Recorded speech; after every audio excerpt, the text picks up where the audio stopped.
अच्छा, देखो सबसे पहले प्रोकैरियोटिक सेल आई ना, इसलिए हम लोग पहले कौन सा सेल डिवीजन दिखेंगे, प्रोकैरियोटिक कैसे डिवाइड करती है। प्रोकैरियोटिक का समझ में आ जाएगा तो यूकैरियोटिक का भी आ जाएगा कि यूकैरियोटिक कैसे डिवाइड करती है। तो प्रोकैरियोट के बारे में हम लोग क्या क्या जानते हैं। पहली चीज तो ये जानते हैं कि इसका केवल आउटर सेल मेम्ब्रेन होती है, उसके बाहर सेल वॉल होती है। ठीक, ये सेल वॉल होती है।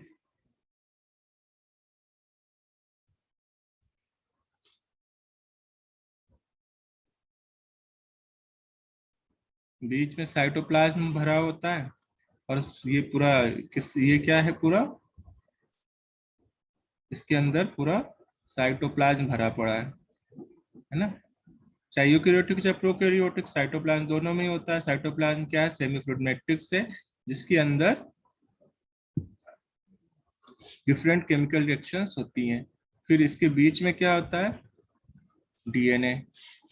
बीच में क्या होता है, डीएनए बिखरा होता है ना। ऐसा डीएनए साइटोप्लाज्म में क्या होता है, बिखरा होता है। किसमें, प्रोकैरियोटिक सेल पे। ऑर्गेनेल के नाम पे इनके पास केवल राइबोसोम्स होते हैं, ठीक है, वो भी नॉन मेम्ब्रेन बाउंड होते हैं। तो केवल इतनी चीजें होती हैं किसके पास में, प्रोकैरियोटिक सेल के पास में। तो इसको ऐसा समझ लो कि नॉर्मल सा एक एक जमीन का टुकड़ा है ये एक नॉर्मल जमीन का टुकड़ा है ना। बताया था ना, केवल एक टुकड़ा है, और उसके चारों तरफ इन्होंने बाउंड्री करवा ली, छत डलवा ली है, और अंदर ही पूरा काम करने लगे। किचन भी यहीं पे, खाना बनाने का काम भी यहीं पे, यहीं रहने का यहीं पे, बाकी सारे ऑल काम जो है यही नेसेसरी काम यहीं पे करते हैं।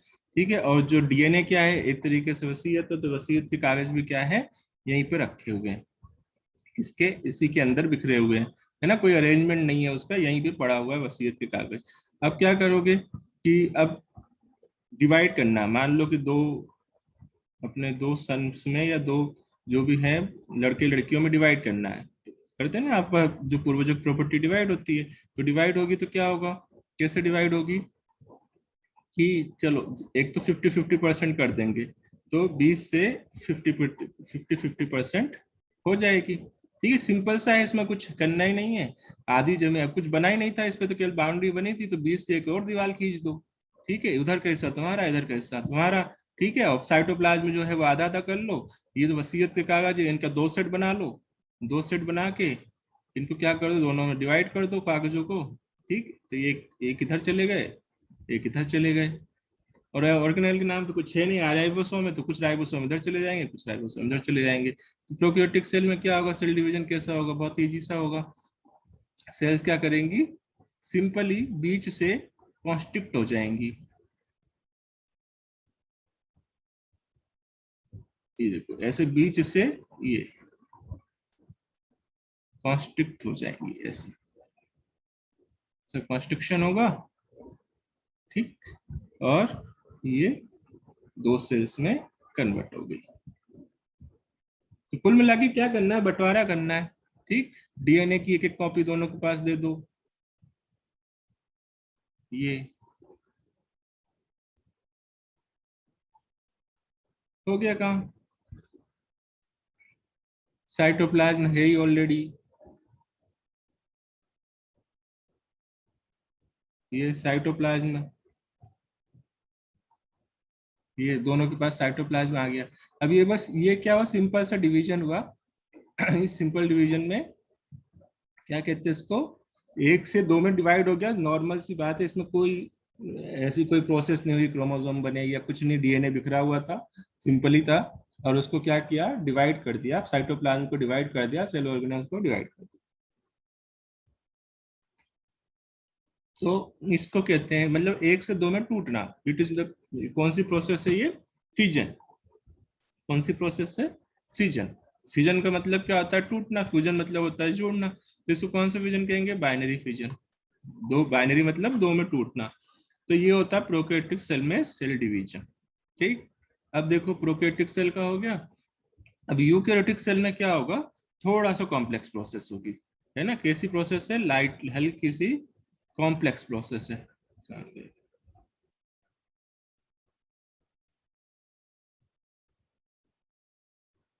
अब कॉम्प्लेक्स क्यों है बताओ, कॉम्प्लेक्स क्यों हुई यूकैरियोट में, क्योंकि इसके पास चीजें ज्यादा हैं। चीजें ज्यादा होंगी तो डिवाइड करने में क्या होगा, ज्यादा मेहनत लगेगी। अगर चीजें कम थी, जैसे प्रोकैरियोट के पास कुछ था ही नहीं, तो इजीली डिवाइड हो गई, बाइनरी फ्यूजन। अब यूकैरियोट में तो अब इसके पास ऑर्गेनेल्स है, उनको डिवाइड करना है। ठीक है, इसके पास न्यूक्लियस है, उसमें से क्रोमोसोम्स हैं, उनको डिवाइड करना है। ठीक है, ये सारी चीजें हैं। तो अब इसके लिए लंबी प्रोसेस है। अब इसके पास पूरा क्या है, जैसे कि एक यूकैरियोटिक सेल है,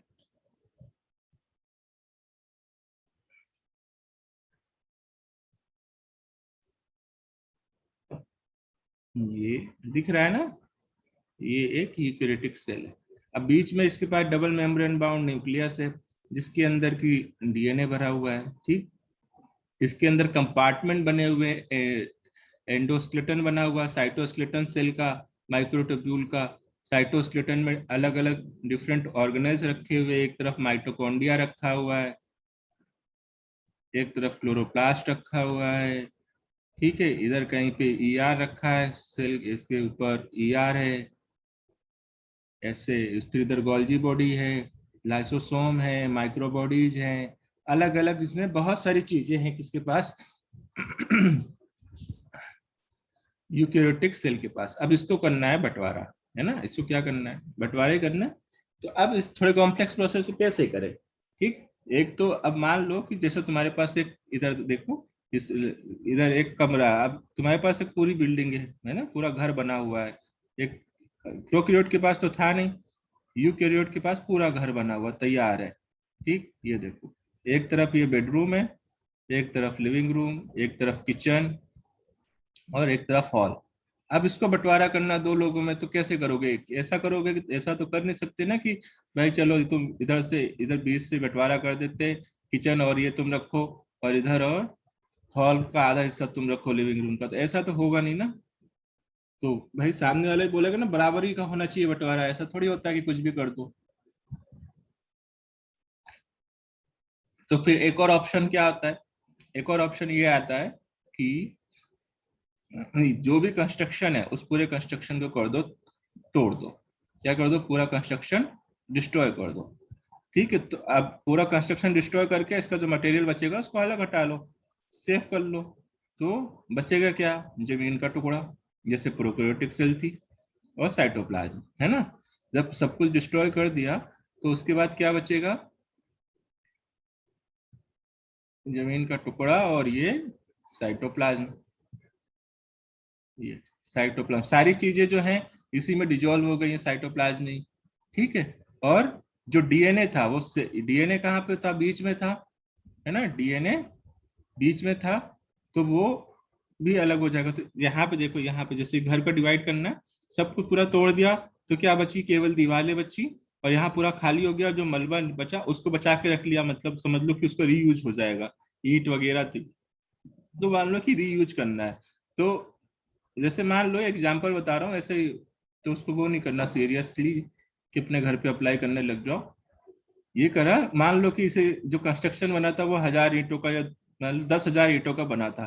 तो अब क्या करो, किया कि भाई ये कर दिया, पूरा कंस्ट्रक्शन दिया तोड़, और आई अपने हिस्से में 10,000 ईंटें, मतलब टोटल 10,000 ईंटें आई, जो कंस्ट्रक्शन तोड़ने से निकला। तो अब क्या करना है, सीधे ही भाई एक हिस्सा डबल, एक हिस्सा तुम रखो, एक हिस्सा तुम रखो, और 10,000 में से 5,000 इसको दे दिए ईंटें, 5,000 इससे, अपने हिसाब से कंस्ट्रक्शन कर लो। तो फिर से हर एक क्या करेगा, छोटा छोटा, इधर लिविंग रूम ये, इधर किचन, फिर ये छोटा छोटा हो जाएगा, पर फिर से तैयार हो जाएगा। ठीक, तो ये जो प्रोसेस है वही होती है यूकैरियोटिक सेल डिवीजन में। फर्स्ट प्रोसेस क्या होगी, पूरा का पूरा जो है ये डिस्ट्रॉय हो जाएगा, जो भी है, जो भी कंस्ट्रक्शन है, ये endoskeleton, organelles, ER, Golgi body, जो भी एवरीथिंग, सब कुछ क्या हो जाएगा, डिस्ट्रॉय।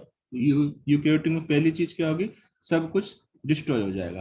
तो सब कुछ जो भी बना हुआ, किसका बना हुआ है, एंडोस्केलेटन प्रोटीन का बना हुआ है, कौन से प्रोटीन, माइक्रोट्यूब्यूल का बना हुआ है ना। तो बाकी ऑर्गेनेल भी किसके बने, प्रोटीन के बने, तो सारा प्रोटीन कहाँ आ गया, साइटोप्लाज्म में तो सब मिक्स हो गया। जो अब जो ये डीएनए था, न्यूक्लियस, तो न्यूक्लियस का के अंदर क्या थे, क्रोमोसोम बने थे डीएनए के फॉर्म में, तो इनका रेप्लिकेशन कर लिया, इनकी दो कॉपी तो अपन ने प्रोकैरियोट में बनाई थी, तो इसका रेप्लिकेशन करके 2 कॉपी बना ली। ठीक है, डीएनए की 2 कॉपी बनी, यहाँ पे पूरा तोड़ दिया। अब ये 2 कॉपी थे, 2 कॉपी डीएनए क्रोमोसोम है ना, यहाँ पे क्रोमोसोम ये इस टाइप से, ये दो क्रोमोसोम दिखा रहा हूँ, इसका मतलब 2 ही होते हैं, एग्जाम्पल के लिए दिखा रहा हूँ।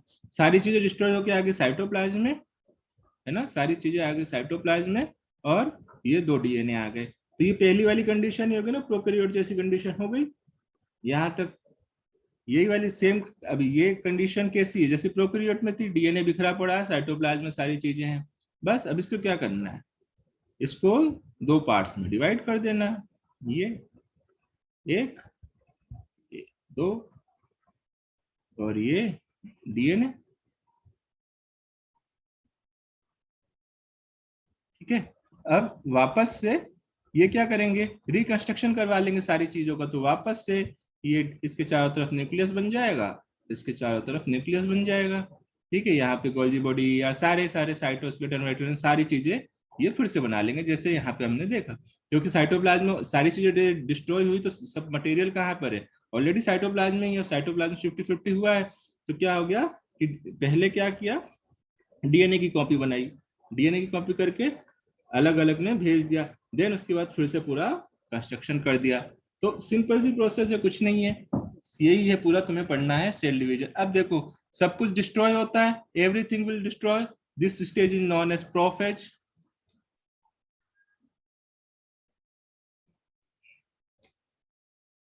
ठीक है, जब सब कुछ डिस्ट्रॉय होता है, प्रो का मतलब होता है बिफोर, फेज मतलब बिफोर की स्टेज है, सब कुछ डिस्ट्रॉय कर रहे हैं, बंटवारे की पहले की स्टेज है, प्रो फेज है ना। प्रो मतलब क्या होता है, बिफोर,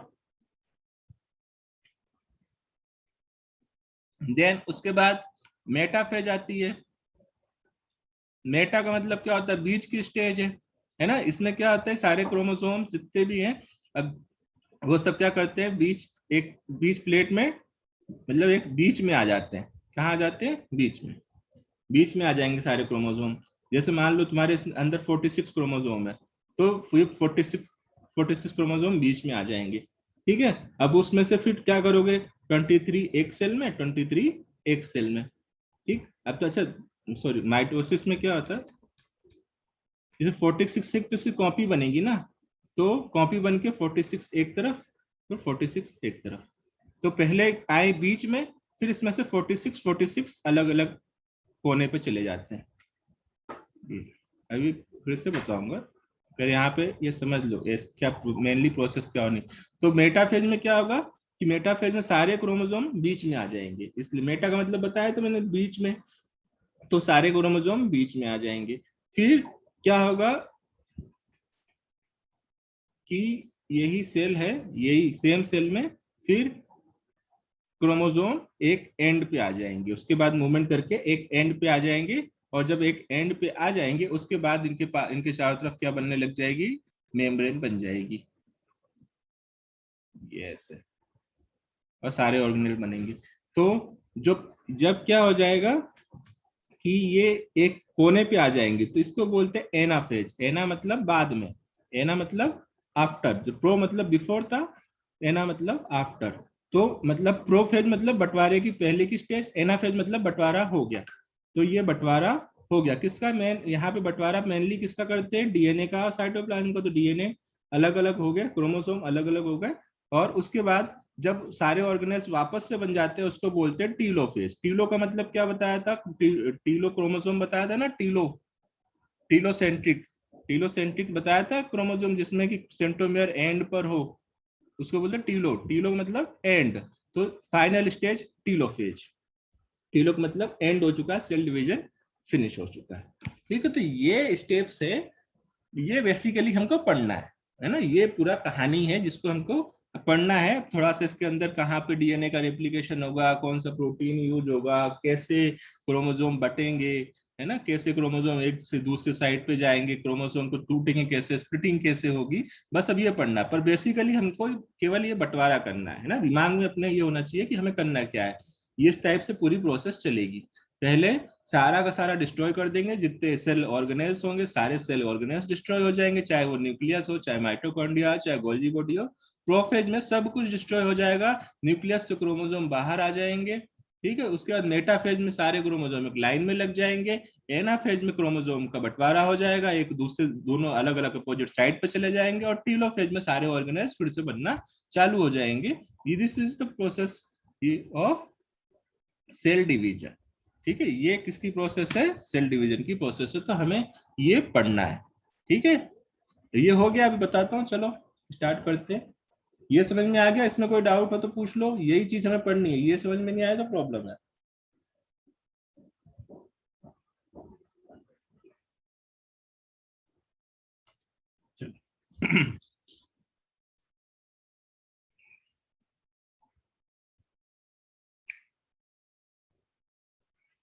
अब देखो नेक्स्ट।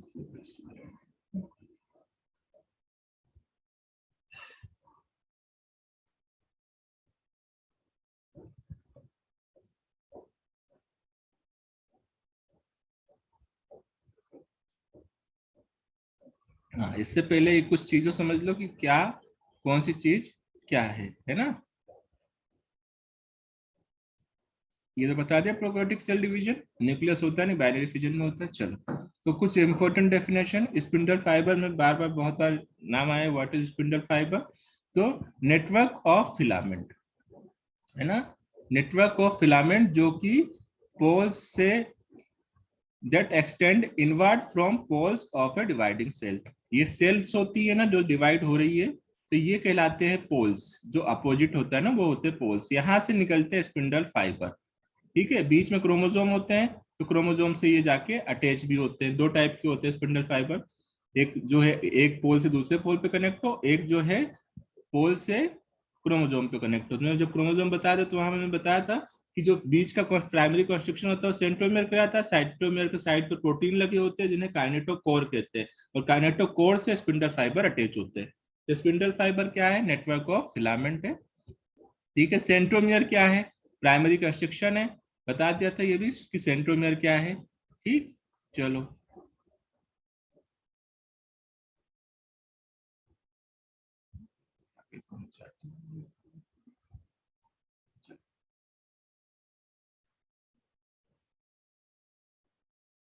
स्पिंडल फाइबर हो गया। क्रोमेटिन क्या है और क्रोमेटिड क्या है, ये चीज समझो। देखो, जो क्रोमेटिन है, chromatin a complex of nucleic acid and protein primary histone. एक जो इसमें जो भी लिखा है, ठीक है, देखो, जो ये है तुम्हारा क्रोमोजोम। ठीक है, तो ये क्रोमोजोम कंडेंस होके बना है। ये जब एक लास्ट लेक्चर याद करो, मैंने बताया था डीएनए होता है। डीएनए हिस्टोन प्रोटीन के पास आसपास लपेट के क्या बनता है? बी डिस्टिंग स्ट्रक्चर बनेगा, है ना। बी डिस्टिंग स्ट्रक्चर फिर क्या होता है? बहुत ज्यादा कॉइल्ड होता है, कॉइल्ड होकर सोलेनॉइड, और सोलेनॉइड फिर क्या होता है? इस फॉर्म में क्रोमोजोम के फॉर्म में कंडेंस हो जाते हैं, है ना। तो इसके अंदर एक्चुअली में ये जो ऐसा बना है ना, ये आर्म्स कैसी हैं? ऐसी ये धागों की बनी हुई है इस टाइप से। ये ऐसे बना हुआ है पूरा, ये इस टाइप से, ये क्रोमोसोम की बनाओ तो इस टाइप से पूरा लपेटा हुआ है ना, ये इस टाइप से। तो है क्या, अब जब इनकी फोटोकॉपी करनी है, तो कोई किताब बंद है तो उसकी फोटोकॉपी तो करेगी नहीं, होगी नहीं। तो इस क्रोमोसोम को क्या करना पड़ता है? ओपन करना पड़ता है। तो ये पूरा क्रोमोसोम ओपन होगा तो ऐसे क्रोमेटिन के फॉर्म में आ जाता है, धागों के फॉर्म में, थ्रेड लाइक स्ट्रक्चर आ जाते हैं। इसी को बोलते हैं क्रोमेटिन। क्या कहते हैं? क्रोमेटिन, क्रोमेटिन कहते हैं। ठीक है,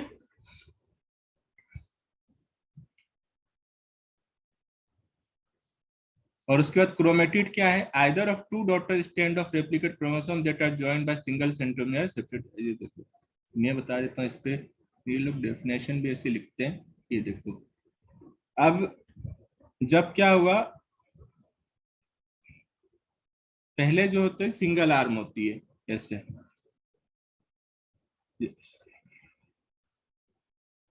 ये हो गया बीच में सेंट्रोमियर,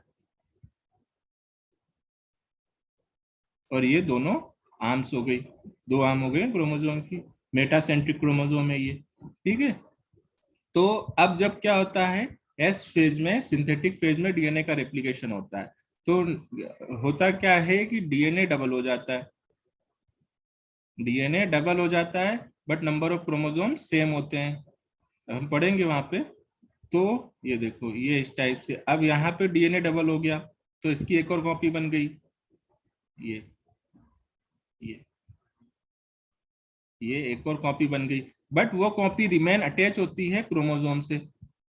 एक और कॉपी बनी, ये एस फेज में, अभी एस फेज पढ़ेंगे, तो एक और कॉपी बनी, पर ये अभी भी सेंट्रोमियर से अटैच है, अभी भी सेंट्रोमियर से अटैच है। तो ये जो होते हैं इनको बोलते हैं क्रोमेटिड, है ना। ये जो बने ना, ये नए, ये जो एक पूरा का पूरा ये बना, दिस वन, ये है क्रोमेटिड,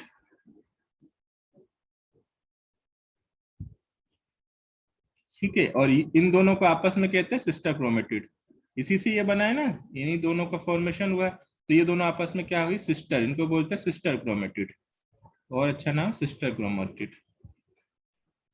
ठीक, जब सेंट्रोमियर डिवाइड होगा तो सिस्टर क्रोमेटिड सेपरेट हो जाएंगे, ठीक है। तो ये याद रखो, क्रोमेटिन क्या है, क्रोमेटिड क्या है, ऐसे टर्म्स आएंगे।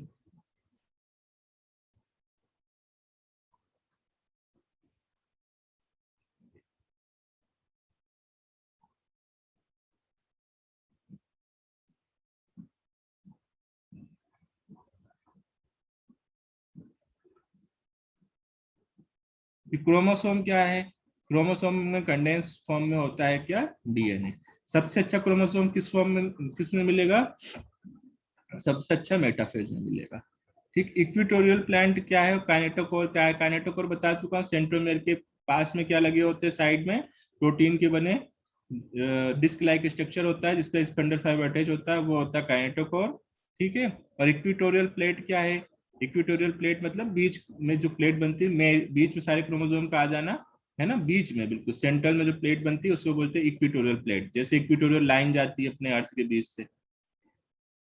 चलो, अब यहाँ पे पहुंचते हैं सेल पे। पहले, इसके पहले एक चीज और समझ लो कि कोई सेल डिवाइड क्यों करती है ना। अभी हम लोग पढ़ेंगे, तो डिवीजन में दो चीजें पढ़ेंगे, एक तो क्या होगी, डीएनए का रेप्लिकेशन होगा और सेल का ग्रोथ होगा। नंबर 1 से 2 बनेंगे तो नंबर में इंक्रीज होना क्या कहलाता है, ग्रोथ। तो सेल डिवीजन में दो चीजें आएंगी, क्या क्या, डीएनए का रेप्लिकेशन, डीएनए डबल होगा, प्लस दूसरा सेल की ग्रोथ होगी, नंबर्स बढ़ेंगे, ठीक। अब कोई भी चीज होती क्यों है उसको दिखाते हैं कि क्यों हो रही है कोई भी चीज। तो कोई भी चीज मतलब सेल डिवाइड क्यों हो रही है।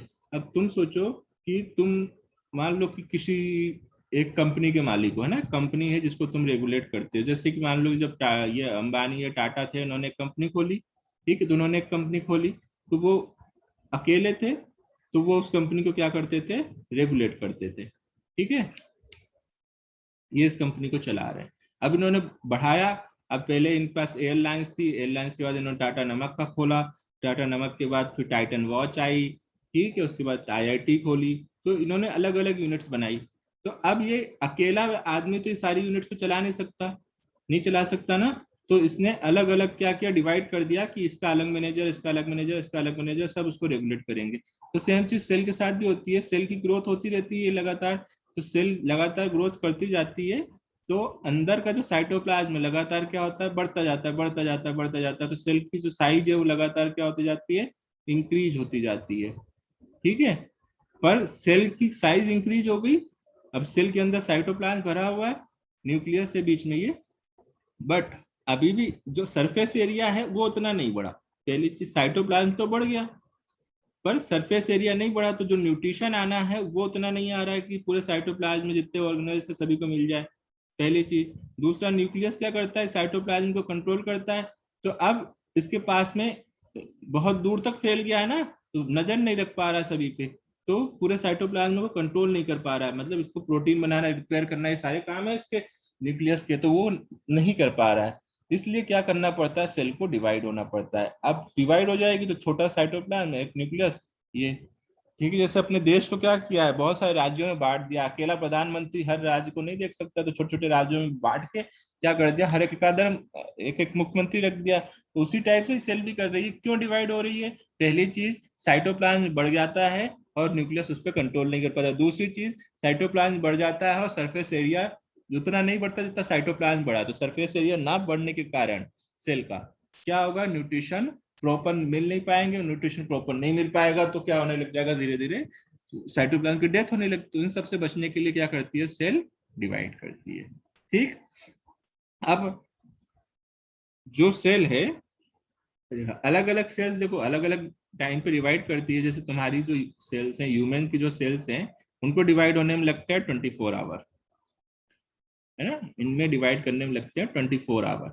और जो मान लो ईस्ट की जो सेल है, ईस्ट फंजाई है 90 मिनट, बैक्टीरिया को अप्रोक्स 30 मिनट। ठीक है, तो ये याद रखना है, तुम्हारे बुक में दिए हुए हैं। अब चलो, अब हम लोग सेल साइकिल पे आते हैं। देखो, सेल साइकिल, अभी तो ये डायग्राम पे आएंगे, पहले तो इधर ही समझो। सेल साइकिल, तो जो सेल साइकिल होती है, साइकिल का मतलब कंप्लीट साइकिल है ना, जहां से चालू हुए वहीं से वापस, ये तो दिख रहा है ना।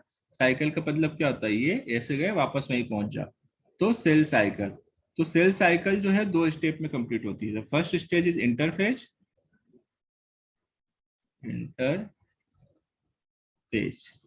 और सेकंड स्टेज होती है जो, वो होती है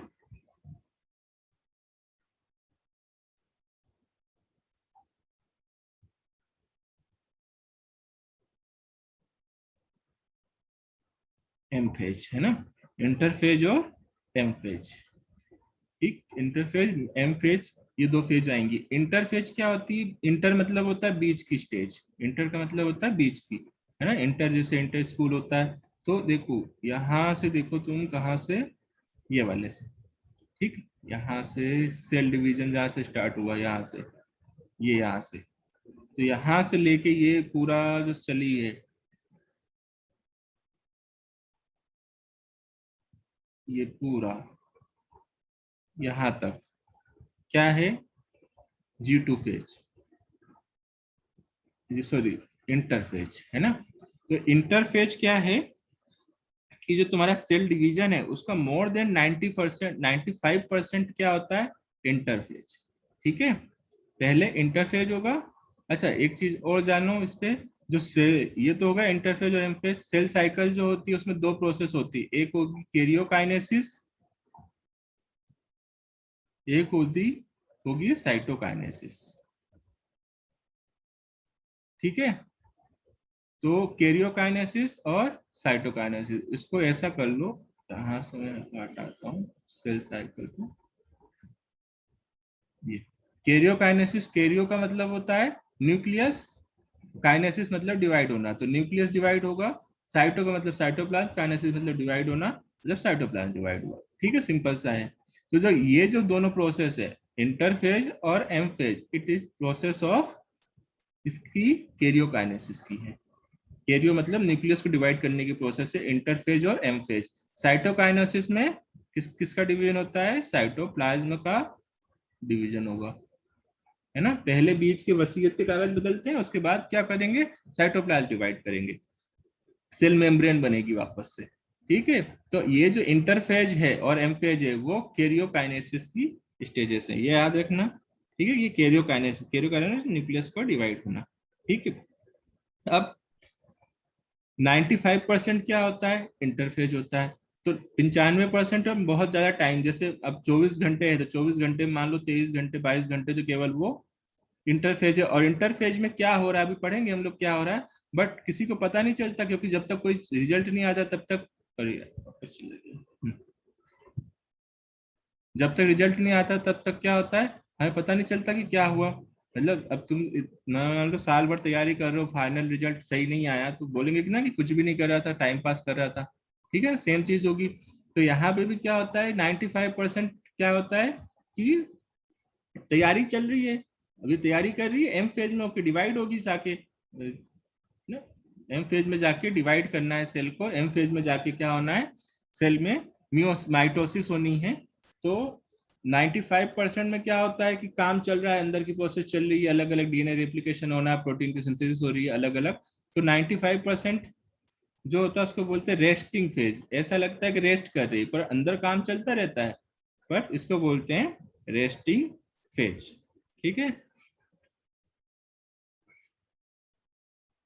इंटरफेज है क्या, दो सक्सेसिव एम फेज के बीच का वो है, दो सक्सेसिव एम फेज के बीच की क्या बोलते हैं, मतलब को रिप्रेजेंट करती है ना, दो एम फेज के बीच को रिप्रेजेंट करती है कौन, इंटरफेज। ठीक। यहाँ पे एक चीज और मुझे गड़बड़ लग रही है, ये साइटोकाइनेसिस को भी यहाँ से हटा दो कि दो सक्सेसिव एम फेज के बीच में है ना, तो ये ऐसा ऐसा यहाँ पे थोड़ा सा गलत हो गया था ये, इसमें लिखो फिर कैरियोकाइनेसिस और साइटोकाइनेसिस एम फेज में, एम फेज में आएगा कैरियोकाइनेसिस और साइटोकाइनेसिस, यहाँ पे सेल साइकिल ही रहने दीजिए।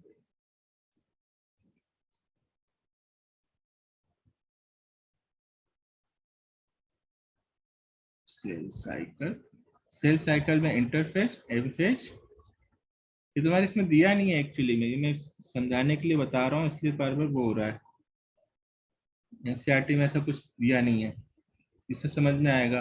तो cell cycle interphase M phase, फिर 95% रेस्टिंग फेज है, एम फेज में कैरियोकाइनेसिस और साइटोकाइनेसिस, कैरियोकाइनेसिस में न्यूक्लियस, यहाँ डिवीजन होगा, न्यूक्लियस डिवीजन,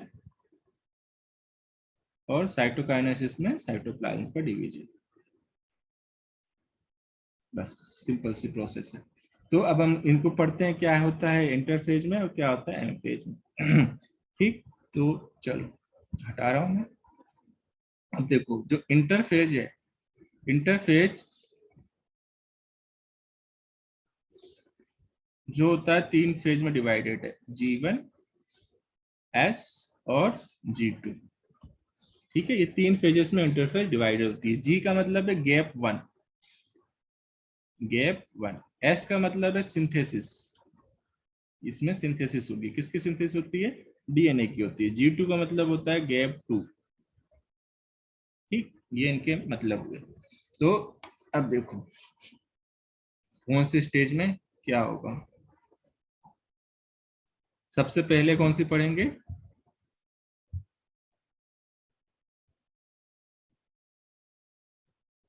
G1। तो अब देखो करना क्या है, सेल को फाइनली डिवाइड होना है, तो सेल को डिवाइड होने के लिए क्या क्या चाहिए भाई, सेल डिवीजन होगा तो स्पिंडल फाइबर बनाने हैं, स्पिंडल फाइबर किसके बनते हैं, प्रोटीन के बनते हैं। ठीक है, डीएनए की सिंथेसिस, इसके बाद G1 के बाद आएगी S और G2। तो S में क्या होती है, डीएनए की सिंथेसिस, ये तो बहुत इंपॉर्टेंट है, इसको तो दिमाग में बिठा लेना, डीएनए सिंथेसिस होती है। ठीक है, डीएनए सिंथेसिस होती है, but chromosome number remain same, chromosome number remain same. देखो तुम्हारे यहाँ कोई फंक्शन होना है तो क्या है, कल फंक्शन है उसकी तैयारी कब करते हो, एक दिन पहले ही करते हो ना, एक दो दिन पहले करते हो। तो सेम है, यहाँ पे एस फेज में डीएनए की सिंथेसिस होनी है, तो उससे रिलेटेड जितने प्रोटीन है, हिस्टोन प्रोटीन या हिस्टोन प्रोटीन हो गए, एंजाइम्स हो गए जो कि डीएनए का रेप्लिकेशन करेंगे, ये सारे प्रोटीन्स कहाँ पे बन जाएंगे, G1 फेज में बन जाएंगे। G1 फेज में क्या होगी, मेटाबॉलिकली एक्टिव होगी और ग्रोथ करेगी, है ना, इसमें क्या करेगी, ग्रोथ करेगी G1 फेज में, और डीएनए सिंथेसिस से रिलेटेड जितने भी प्रोटीन होंगे और वो सब कहाँ बनेंगे, G1 में बन जाएंगे। ठीक है, फिर एस फेज में क्या होगा, डीएनए की सिंथेसिस होगी, क्या होगी, डीएनए की सिंथेसिस, डीएनए जो होता है वो 2C से 4C हो जाएगा, 2C से 4C, पर नंबर ऑफ क्रोमोसोम 2n है, डिप्लॉइड सेल है तो 2n से 2n ही रहेंगे, याद रखना है। तो डीएनए होता है वो 2C से 4C हो जाएगा, 4 टाइम हो जाएगा डीएनए, ठीक है। But number of chromosome diploid cell थी 2n, तो 2n की 2n ही रहेगी। ये क्वेश्चन भी पूछा जाता है, ये भी याद रखना। यहाँ से क्वेश्चन तुम्हारा मेनली जो बनता है वो एस फेज में बनता है कि डीएनए की सिंथेसिस कहाँ होती है, डीएनए की रेप्लिकेशन कहाँ पर होता है, डीएनए कॉपी कहाँ बनती है, आंसर एस फेज है। एस फेज में नंबर ऑफ क्रोमोसोम कितने होते हैं, सेम रहते हैं, नंबर ऑफ डीएनए क्या हो जाता है, डबल हो जाता है, बस, ठीक। तो अब इसमें ये सारी प्रोसेस हो रही है, इसकी तैयारी कहाँ होगी, जीवन में, ऑब्वियस है। इसके डीएनए सिंथेसिस से रिलेटेड जितने भी एंजाइम है, जितने भी डीएनए डिपेंडेंट एंजाइम, पॉलीमरेज और वहाँ पे सिग्मा फैक्टर, सारी चीजें जो होती है ना, वो सब कहाँ जीवन में बन जाएंगे, जितने भी एंजाइम से प्रोटीन है सब जीवन में बन जाएंगे, ठीक है। फिर अब जीवन में एक और स्टेज होती है, यहाँ दिखाई नहीं, देखो जीवन हुआ ना, जीवन के बाद आया ये बीच में एक स्टेज होती है जिसको बोलते हैं G naught stage, G naught stage है ना, बीच में है, ऐसी कोई स्टेज नहीं है, मतलब एक पॉइंट है, मान लो पॉइंट है ना, कि एक होता है ना कि मूड बनता है तो चलो अब उसके बाद ये काम कर ही डालते हैं, इसको फिनिश ही कर डालते हैं ना, एक होता है। तो वही जी नॉट फेज है कि सारी चीजें प्रिपेयर हो गई तो इस सेल डिवीजन में एंटर करेगी, नहीं तो एंटर ही नहीं करेगी। अगर सेल जो है वो जी नॉट को क्रॉस कर गई, क्या हो गई, जी नॉट को क्रॉस कर गई, तो ही वो क्या करती है, सेल डिवाइड करती है। जी नॉट को क्या कहते हैं, क्विसेंट स्टेज। क्विसेंट का मतलब होता है सुप्त अवस्था, सोने वाली स्टेज।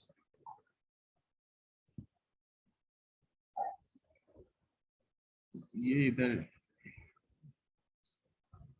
जैसे मान लो ये जीवन है, इसमें क्या जीवन यहाँ पे केवल लिख दिया है, ये इसमें नहीं होगा। ऐसे जो एक जीवन स्टेज हुई, सेल बनी, सेल है, फिर एस स्टेज है पूरी, जब तक चल रही वो एस स्टेज है, फिर सेल आई, फिर G2 है, फिर सेल आई, फिर से एम एम फेज आई, ठीक। फिर यहाँ पे 2 सेल डिवाइड हुई। तो ये जो पूरी प्रोसेस है, जीवन के बीच की स्टेज है ना, जीवन के बीच की स्टेज है जी नॉट, वो बताना है ना। तो जीवन के बीच में आता है, जीवन स्टेज के ही, जब जीवन स्टेज पूरी चलती है उसके बीच में ही आती है कौन सी, जी नॉट स्टेज या क्यूसेंट स्टेज। मतलब जब तक क्यूसेंट स्टेज को क्रॉस, जी नॉट स्टेज को क्रॉस नहीं करेगी तब तक क्या होगा, सेल डिवाइड नहीं होगी, ठीक है। तो जी नॉट